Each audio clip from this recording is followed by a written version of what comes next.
see on the left-hand side is IPA 3 results framework, and on the right-hand side you see the GIRF.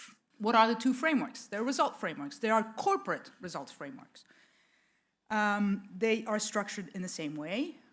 So they have 3 levels of indicators. Level 1, impact indicators. Level 2, output and outcome. And these are the indicators that you will have to be paying a lot of attention to, especially when programming, when drafting your log frames.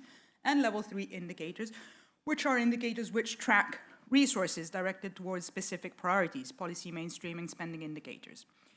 So budgetary commitments or number of interventions in one sector or the other. We said they're structured in very similar ways, but of course there are key differences. So they're structured by strategic priorities, but the strategic priorities of IPA 3 and of Global Europe. So on the right-hand side you have the 6 priorities, strategic priorities for the neighborhood countries, and on the left-hand side you have the 5 windows of the IPA 3, and within those windows, as you know, you have thematic priorities. So indicators in that case are divided by window, and then within the windows by thematic priorities. Always keeping with level 1, level 2, and then level 3 actually is separate. The number of indicators under the 2 frameworks is quite different. We have 87 overall in the GIRF, Global Europe, and almost twice as many in the IPA 3. Last point here is that there are some indicators which are exactly the same in the 2 results frameworks.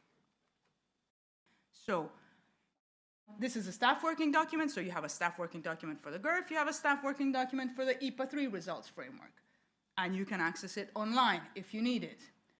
Level 3 indicators, they are exactly the same for GIRF and for IPA 3.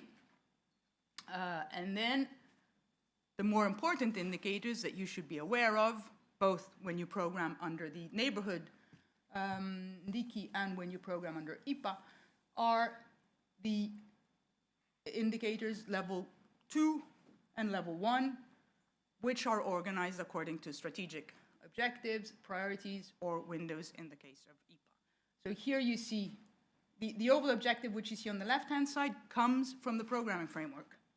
And then we have a set of indicators distributed according to overall objective and thematic priorities. Level 1, level 2. And then for each of the indicators, there are methodological notes that have been developed, are being finalized, and these will become available in the case of the neighborhood and IPA 3. They will become available on the DG Near Wiki and on Cap4Dev. This is more or less what it looks like. You are familiar with the format because we had the same notes for the IPA 2 performance framework or for the EU results framework. But the contents have changed, and in some cases, of course, they have been developed ex novo because we have new indicators.